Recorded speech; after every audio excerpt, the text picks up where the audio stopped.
بینەرانی خۆشەویستی ڕۆژهەڵاتیوی ئەم کاتتان باش بە ئاڵلقەیەکی دیکە لە زەنجیرە بەرنامەکانی زامەکانی کۆمەلگا بەیەکەوەی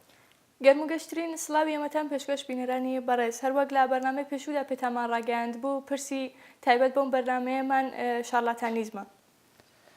مەبەستی ئەم بەرنامەیە وروژاندن و لێکۆڵینەوەی باسێکە کە پەیوەندی ڕاستەوخۆی بە ئەمنیەت و ژیانی ڕۆژانەی خەڵکەوە هەیە. باسی گروپە خیابانیەکان یان ئەوانەی وەک تاک و ئەمنیەت و ژینگەی شارومەندان لە ئێران و کوردستان خراپتر دەکەن و بە زۆری بە ناوی شارلاتانی دەناسرێ.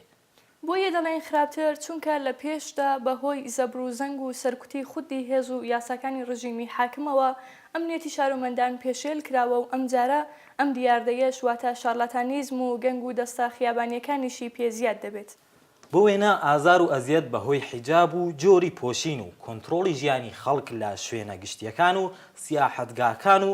چوونە ناو بازنەی ژیانی شەخصی خەڵک و کۆنتڕۆڵی مکالیمات و دەیان حاڵەتی دیکە لەو نمونانن کە لەلایەن خودی ڕژیمەوە گوشار دەخرێتە سەر ئەمنیەتی ژیانی خەڵک. جا بە دوای ئەمانەدا کۆمەڵێک دیاردەی تاوانبارانەی دیکە هەیە کە هەمیسان بۆ ناکارامەیی و جۆری ڕوانینی دەسەڵات بەم مەسەلانە دەگەڕێتەوە کە ڕەبت و پەیوەندیان بە یەکەوە دەتوانێت بەشێک لە باسەکانی ئێمە بێت. راپۆرتێک دەبینین و دەگەڕێنەوە لاتە. ئەزمون بە خەڵکی ئێرانی پیشانداوە کە ئەمنیەت لە ئێران و لە کوردستاندا چە لە سەردەمی دەسەڵاتی پاشایەتی و بەتایبەت لە سەردەمی دەسەڵاتی کۆماری ئیسلامیدا نەتەنیا وشەیەک نییە کە بەلای شارومەندانەوە خۆشەویست و نیشانەی دڵنیایی بێ، بەڵکو وشەیەکە کە لەگەڵ خۆیدا ترس و دڵەڕاوکێ و تۆقین دێنێ بۆ شارومەندان. بە درێژای ئەم ساڵانە وشەی ئەمنیەت بەرەبەرە و بە شێوەی نەنووسرا و هەندێک جاریش بە شێوەی نووسرا و دابەشکراوە بەسەر دوو بەشدا. مەبەست لەم دابەشکاریە ئەوەیە ئەمنیەتی ڕژیم یان ئەمنیەتی خەڵک.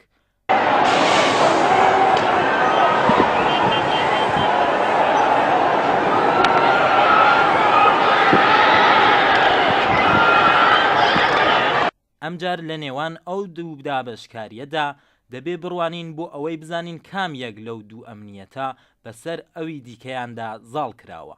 بۆ وێنە ئەگەر سەرنج بدەینە یاسا نووسراوەکانی حاکمیەت لە ئێران و شێوازی هەڵس و کەوتیان لەگەڵ خەڵک و ئازادیەکانیاندا لە ژیاندا، ئەوە زۆر بە خێرایی و بە ئاسانی تێدەگەین کە بە پێی هەموو پێوەرەکان ئەمنیەتی ڕژیم هەموو کات بە نیسبەت ئەمنیەتی خەڵکەوە بۆ دەستگاکانی یاسادانان و دادوەری و بەڕێوەبەری لە ئاستی سەروتردا حساب کراوە.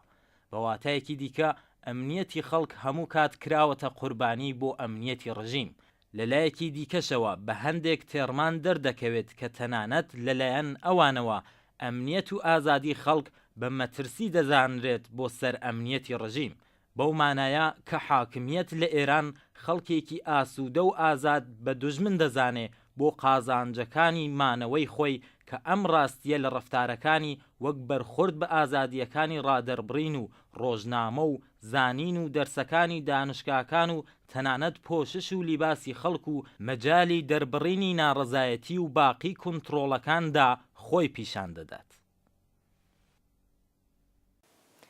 ئەگەرچی باسی پێشێلکرانی ئازادی و ئەمنیەتی شارۆمەندان لەلایەن دەستگای حاکمی ئێستای ئێرانەوە باسێکی تازەنیە، بەڵام لەوانەیە کەمتر سەرنج و بە تایبەت سەرنجی میدیایی درابێتە گۆشە و زاویەکانی ئەم پێشێلکاریانە.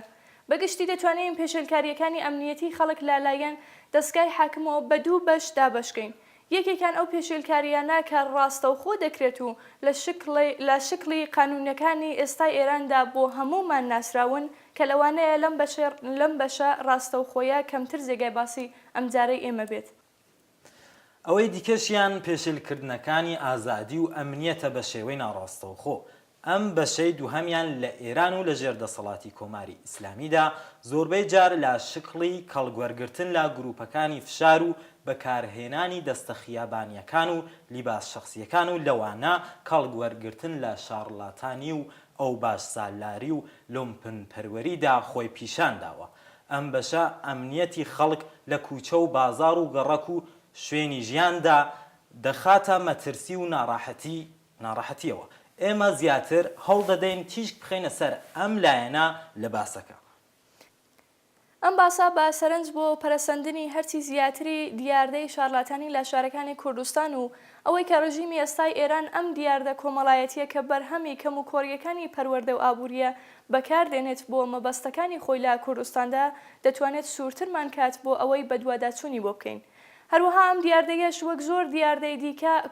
دیکەی کۆمەڵایەتی پێویستە کە بە شێوەی زانستی پێناسە بکرێت بۆ ئەوەی لە قەزاوەت و لێکدانەوەکانمان بە هەڵان نەچین. شرۆڤەی زیاتر لە ڕوانگەی دکتۆر ناسر سیماییەوە دەبینین و دەبیسین. دیاردەی لۆمپەنیزم و شارلاتانیزم لە ڕوانگەی دەروونناسانەوە وە زیاتر توانین بڵێن دەروونناسی کۆمەڵایەتیەوە ڕەوانشناسی اجتماعی دیاردەیەکە کە تێیدا ڕواڵەتی تونند و تیژی لە حاڵەتێکی نیوەداڕشتە و نیوە ڕێکخراو خۆی ئەنوێنێ لە بافتێکی کۆمەڵایەتی و جەماوەری دەستنیشان کراوە. یعنی تونند و تیژیەکە لە حاڵی ئاساییە ئێمە بە تاکە کەسی ئەبینین گروپگەلێکی 5-6 نەفەری و بەرەو سەروتر بۆ خۆی ڕاکێشێت. ئەسڵەن بنەمای پێکاتنی ئەم گروپانە هەر لەسەر هەندێک دیاردەیەکە ڕواڵەتیان تونند و تیژی و ئەعترازی تونند و ڕەخنەگرتنێکی تونند و فیزیکیە لە شەرایەتی مەوجود لە بارودۆخێکە ئێستا هەیە و هەروەها نیوە ڕێکخراو ینی هەرچەند ڕێکخستن و حیزب و سازمانێکی ڕەسمیان لە پشتەوە نییە بەڵام ئەتوانیت نیوڕوخە و نیوەڕواڵەتێ لە ڕێککەوتن لە کوچە و کۆڵانەکانە ببینیتەوە لە شێوەی ئەندام وەرگرتن و لە ئەندامێتی دەرکردنی ئەو گروپانە و هەروەها لە یەکچوونی ڕەفتارەکانیان. ینی بۆ نمونە ئەگەر لە شارێکە بەعزێ لەم گروهانە لە کاتی لە ڕواڵەتی تونند و تیژەکەیانە جلوبەرگێکی تایبەت بەکارهێرن یان مۆسیقیەکی تایبەت یا مادەی مخەدرێکی تایبەت بەکارهێنن لەگەڵ کارەکانی خۆیان ئەوێنیت کە دابەشبوونی جغرافیاییەکەی دەستنیشان کراوە لە هەندێک گەڕەکە لە یەکەچێ لە هەندێک گەڕەکە کەمتر لە یەکەچێ ئەگەینە گەڕێکێکی ترە بینین ڕواڵەتێکی پێچەوانەی ئەوەی بەخۆی گرتە یا زۆر زۆر جیاواز بۆیە پیانێژین نیوەداڕشتە. لەم حاڵەتە دیاردێکی تازەیە کە لە شار و جەماوەرە گەورەکانی سەرگۆی زەویە حدودەن نزیکی 250 ساڵ 300 ساڵە ئەبینرێت هەر لە سەرەتاکان و لە سەدەی 17 شەوە توانین بڵێن ئەدیبەکانی بریتانی بە تایبەت ئەوانەی کە لە بواری ئەدەبی منداڵانیشە وەکو چارلز دیکنز وەمانە باسییان کردبوو بە وردی بە دوواداچوونیانە کرد بزانن کە چۆن ئەم گروپانە پێک دێن تەمەن و ڕەگەز و جنسیەت و ئەوانە چ ڕۆڵێکی هەیە لە کام گەڕەکەکانە بەربڵاوترن ئەو دامەزراوانەی کە نیەتیان چاکسازیە لەم بوارە کرداریان یا ئەرکیان چاکسازیەکە لەم بوارە چ ڕۆڵێکیان هەیە موسساتی خەیریە کەسانی تر و بە هەرحاڵ ئەمە مێژوو پێناسەیەکی ئەو هەیە لە دەروونناسیە. لە سەرەتای سەنعەتی بوونی ئێرانەوە لەو کاتانەوە کە شارگەلێکی وەکو تاران و مەشهەد و ئەوانە تەبرێز و ئەسفەهان و دەسەکەن بە سەنعەتی بوون حتمەن چونکە لەگەڵ پیشەسازیە توانای هاتوچوو لە ناو شارەکانی شازیاوی هەروەکە جەماوەری شار زۆرەوێت و زۆر بە سرعەت شارەکان گەورە ئەبنەوە لە هەمان حاڵە تەحەوڵی وەسایلی نەقلیە هاتوچوو ئەمانە کارێکە کات کە توانای هاتوچووی ئەم گروهانە زاڵبوونیان دەستدرێژیان بەسەر شوێنەکانە زیاتر بێ لە ژێر پردێکەوە بۆ ژێر پردێکی تر بە ئاسانی هاتوچووەکەن لەو قەبرستانە گەورە و بچووکانە کە جێبەجێ لە ناو شارەکانە ئابینرێت لە ئەو گەڕەکانەی کە تیشک و ڕووناکی کەمە یعنی خەڵک تەوەقعەکەن کە شەوانە ڕووناکی برق و کارەبا و یا لە سەرەتا لەو گەڕەکانەی کە بە تیشکی بە وزەی گازیش ڕۆژنۆناکی هاتوچرای گازی هەبووە تەوەقعیان کردە کە ڕووناکی هەبێت بەڵام هەندێک شوێن تاریکە ڕووناکی نییە بە قەستی تاریک کراوە یان ڕووناکیەکە نەگەیشتووەتە ئەوێ سوود وەرگتن لەم شوێنانە لەگەڵ پیشەسازی ئەو هاتە حەوڵ پەیاکات و لە شارەکانی ئێرانی هەروەکو باقی پەدیدەکان دیاردەکانی پیشەسازی سەنعەتی بوون تقریبان بە فاصلەی 100 ساڵ دوای شارە گەورەکانی ئەوروپا و ئەمریکا ئەمانە و دیاردە لە ئێرانیشە دەست پێکات. من بیرتانە خەمەوە کە لە سریالی هەزار دەستان کە زمانێ دیومانە بە منداڵی ومانە زۆربەی خەڵکی ئێران دیویانە تا ڕادەیە نیشانیەدا کە چۆن لەگەڵ پەرەسەندنی شار و پیسەسازی و ڕاگەیاندن و سینما و تلڤیزیۆن و ئەمانە بەرەبەرە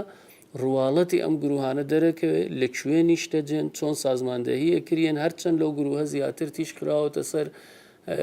کەسانی تەمەن سەرتر و بە پسپۆری بە اختصاسەوە نهاتەن بزانن ئایا نەوجەوان و جوان و ئەمانەیش نەقشیان چیە لەو شتا، بەڵام هەر ئەو فەلسەفە و بنەمایە کە کەم لە گروهی نەوجەوانانی بە تاوانکار و بزێکاری شەخۆی نیشانەتە. بێگومان هیچ دیاردەیەکی کۆمەڵایەتی بەبێ هۆکار و زەمینە و پاشخانی فەرهەنگی و مێژووی نییە. دیاردەی شارلاتانی و تونند و تیژیە خیابانیەکانیش هەروەها لە ئاستە جیهانی و ناوچەیەکەیدا ئەم پێوەرانە دەگرێتەوە. لە ئێران و هەر لە سەرەتاکانی هاتنە ئارای شارە گەورەکانەوە کە هاوکاتیش بووە لەگەڵ جموجۆڵی سیاسیەکان و وەڵامدانەوە بە گۆڕانکاریە سیاسیەکانی سەردەمی خۆی و سەرەتای سەدەی بیستەم، ئەم دیاردەیەش بە شێوەیەکی نوێزەق دەبێتەوە و زۆر بە خێرایی لەلایەن دەسەڵاتدارانی سیاسیەوە وەک ئامرازێک بۆ سەرکوتی ناڕەزاییە سینفی و سیاسیەکانی خەڵک بەکاربراوە. لەلایەکی دیکەشەوە خودی ئەم دیاردەیە چ لە سەردەمی پاشایەتی و چ لە سەردەمی کۆماری ئیسلامیدا بەرهەمی هەڵسو کەوتی خراپی حاکمان بووە لە بوارەکانی پەروەردە و بەدیهێنانی سیستمی شیاوی ئابووری و بە شوێن ئەمانەشدا بەرهەمهاتنی فەرهەنگی سەقەت و ناجێگیر و ئەمجار داڕشتەی سیستمی یاساودادا. بە واتایەکی دیکە دەسەڵاتی سیاسی لە ئێراندا هەتا بە ئەمڕۆ خۆی بەرهەمهێنەری دیاردەی شارلاتانی بووە و بە پێکێنانی زەمینە فەرهەنگیەکانیش پەروەردەی کردووە و ئەمجار ناڕاستە و خۆ وەک مەخلوقی خۆی بەکاری هێناوە. هەروەها داڕشتەی سیستمەکانی قەزا و داد و پۆلیس کە خۆیان بەرهەمی ئەو دەسەڵاتە سیاسیانن بە شێوەی دووڕوانە لەگەڵ پرسی تاوان و سزا ڕوبەڕوو بوونەتەوە. پێناسەکانیان لە تاوان سەقەتە و تاوانبار لە پێناسەکانی ئەو سیستمانەدا بە ڕوانینی تەبعیز و هەڵاواردنەوە دیاری کراوە. هەروەک گەلێک جار بیندراوە کە کەسانی نزیک بە دەستگاکانی ئەمنیەتی و نظامی و سوپا لە ئێراندا دەستیان بۆ ئازار و ئەزیەتی خەڵک و ناڕازیان ئاوەڵە بووە و دەستگای بەدوواداچوون چاوپۆشی لێکردوونیان گەلێک نمونەی وا هەیە کە گەندەڵیە ئابوووریەکانی سەران و نزیکانی حاکمیەت لەگەڵ چاوپۆشی و شاردنەوە و بێدەنگ هێشتنەوە هاوکات بووە.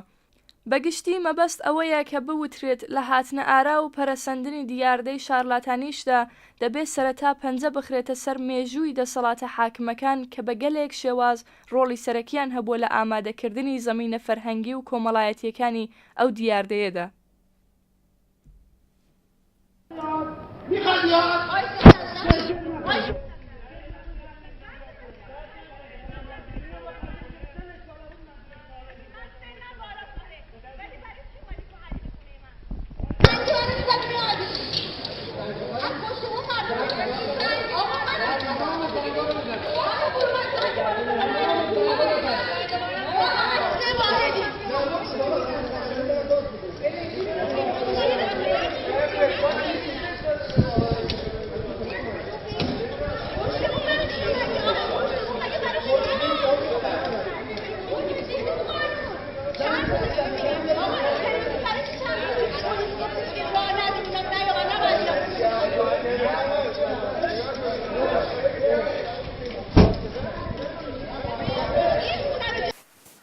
دیارە بێگومان هەروەک باسکرا بۆ دیاردەی شارلاتانیزم و پێناسەکردنی نابێت لە زەمینەکان و هۆکارەکانی غافڵ بین وەک گەلێک ڕەفتاری دیکە. ئەم ڕەفتارەش دەتوانێت ڕیشەی لەو زەمینە ناسراوانەدا بێت کە سەرەتا لە بنەماڵەوە هەڵکەوتەی ئابووری بنەماڵە و گەڕەک و جۆری دەسڕاگەیشتن بە پەروەردە و فێرکاریەوە دەست پێ دەکەن. لە کەس شاراوەنیە کە هەڵکەوتەی هەژارانەی بنەماڵە دەبێتە هۆی هەڵبژاردنیان داسەپانی هەڵبژاردننی گەڕەکی هەژارنشین بۆ بنەماڵە و بەم پێژینگەیەکی هەژارانە کە مەجای پەروەردەی شیاویش بۆ بنەماڵەیە نایەڵێتەوە. دوورکەوتنەوە لە ناوەندەکانی فێرکاری شیا و ژینگەی شیاوتر بۆ پەروەردە دوورکەوتنەوەیە لە ئیمکانەکانی گەشەی کەلتوری مرۆڤ و ئەمە دەتوانێت سەرەتاکانی بەلاڕێدا چوونی کۆمەڵایەتیش بڕەخسێنێت. لەوەها ژینگەگەلێکدا کە ڕاستەوخۆ بەرهەمی کەمتەرخەمی دەسەڵاتن مەترسی بارهاتن و پەرەسەندنی لادانە کۆمەڵایەتیەکان و لەوانە شارلاتانی زیاتر دەرەخسێ و ئەمە هەتایێرە تەنیا بەشێک لە باسەکەیە و لا قۆناغەکانی دواتردایەکە ئەم بەرهەمە بەلا ڕێداچوانە دەبنە خۆراکی سیاسی بۆ ڕژیمی ئیسلامی. ئەمە عیب نییە کە کەسی سیاسی بە چاوی سیاسی سەیری ئەمە بکات و تەعاملی سیاسیشی لەگەڵ بکات. لە ئەسڵا ئێمە بێ نیگەرانی ئەوە بوایەتین کە ئایا دانیشگاکانمان زانکۆکانمان بە شێوەیەکی ئەکادمی بە جوانی بە ڕێکوپێکی بەم بابەتا ڕاگەیشتوون. ئایا ڕێکخراوەکانمان کە ڕێکخراوی ناحکومی NGOکان ئەلعان زاراوەیەکی تازەیە بەڵام پێشتریش بە شێوەیە هەر بووە یان بە شێوەیەکی نێوەحکومی هەر بووە وەحکومی ئەو ڕێکخراو مؤسساتی خەیریە و شت ئایا بە چاوێکی جوان و ئینسانی و بە چاوێکی علمی و ئەکادمی سەیریان بابەتەیان کردیان نە. ئەگینا خەتای سیاسیکاران نییە کە سەیری ئەم بابەتە بە چاوێکی سیاسیەکەن و هەر بۆ شێوەش بەکاریهێنن و بۆ انتخابات بۆ شتی تر لە وەختی خۆیان بەکاریهێنن. بۆ نمونەیەوە هەر لە کوردستانی ڕۆژەڵاتە بینن سەردەمێک کە دانێ لە ئوستاندارەکان کە پارێزگار کە ئدعای ئەوەی بوو کە منەمەوێ ئوستانەکە ئاوان کەم و لە هەمان حاڵا ساکتوب بێ دەنگیشی کەم و ئەمانە دێت چیەکە دووسێدانە لەو کەسانەی کە هێما و ڕەمزی لۆمپەنیزم بوون بەتایبەت لە شاری سنە و هەندێک لە سەقزیش ئەیانگرێت و بە پەلەی ئەعدامیانەکە زۆر بە پەلە و بە قاتعانەی ئەعدامیانەکە کەسێک کە مەسەلەن 20 ساڵە 30 ساڵە لە شاری سنا خەریکی بەناوبانگە بۆ ئەوەی کە گروهی هەیە و تاقمێکی هەیە لە چەقۆکێشی و لە لاتوازی لەمانە دێتەمانە بە پەلەی ئەعدامەکات. ئەمە خەتە ئەو وەکو سیاسی کارێکی جەهانی سێ کە سیاسەتی شەر بەو چاوە سەیرەکات هەر بەو چاوەش سەیری ئەو دیارداکات. لێرە ئەبووە ئوستادەکانی جامعەشناسی و ڕەوانشناسی مەلای ئاینی و کەشیشەکانی مەسیحیەت و ئەمانە لەیوا ئەشیا هەر ئەو وەختە ئەبێ هاوارمان دەرهات وایەت کە ڕێچارەی هەڵسوکەوت لەگەڵ ئەم پەدیدانە ئیعدام نییە و ئیعدام خراپتریەکە چینە و ڕق زیاترەکە چما دیومانە ئێمە هەر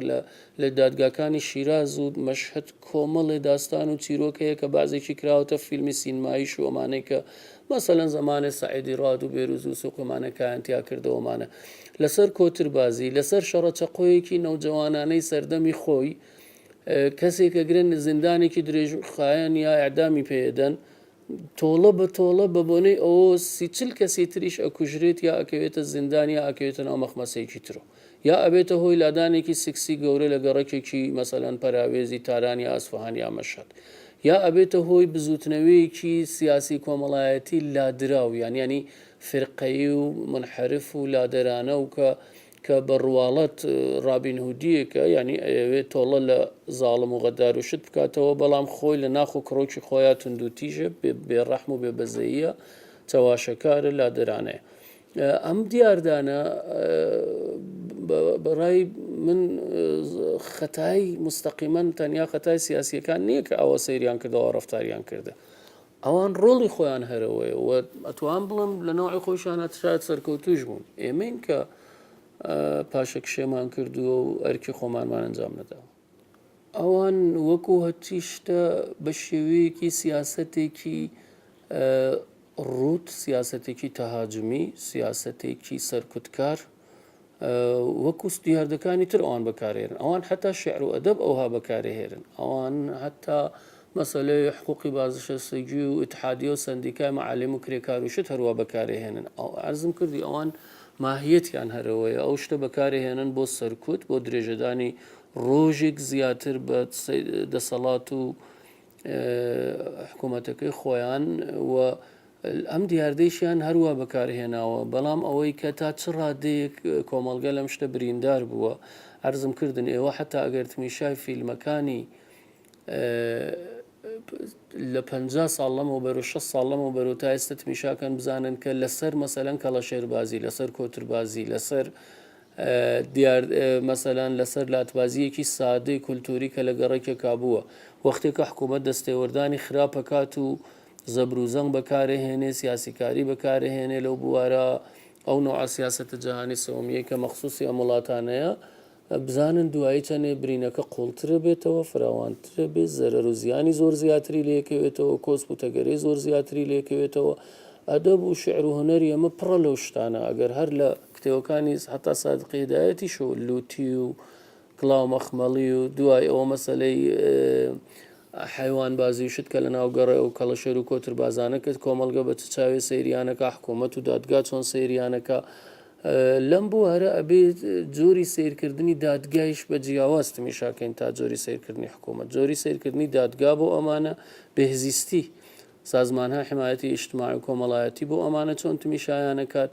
سازمانهای خەیریەی ناو قێڕەکوشت چۆن تمیشایانەکەن هەموو ئەمانە شیاوی ئەوەیە کە کۆمەڵناس و دەرووناسی کۆمەڵایەتی ڕەوانشناسی ئیجتیماعی تیش بخەنە سەری و زۆر بەورتر سەیریکەن.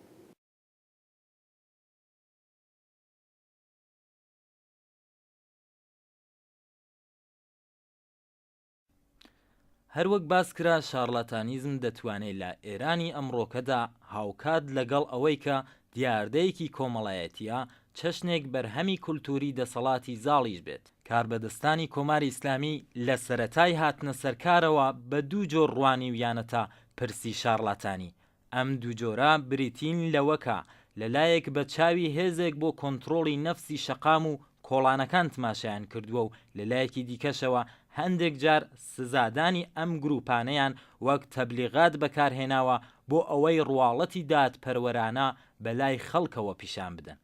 کەلتوری شارلاتانی بەم پێیا یەکێک لە تۆخمەکانی پێکهێنەری ڕەفتار و ئاخاوتنی کاربەدەستانی ڕژیم بووە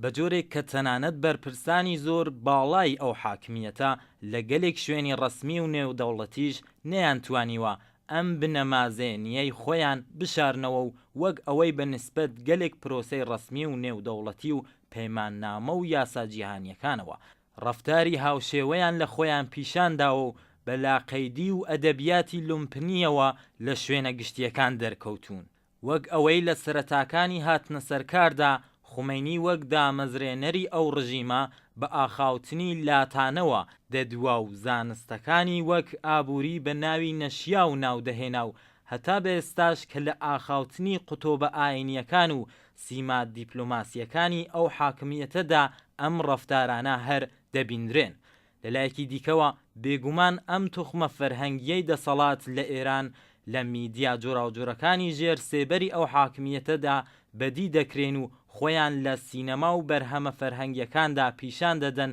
کە هەمیسان ئەمانەش لە ڕێگاکانی پەرەسەندن و دووبارەبوونەوە و ئیدامەی ئەو فەرهەنگەن و لە کاریگەریان لەسەر ئاستی کۆمەلگادا دەبیندرێت و لە هۆکارەکانی چرژانی ئەمنیەتی ڕۆژانە و ژیانی خەڵکن لە شەقام و بازار و کۆڵانەکاندا.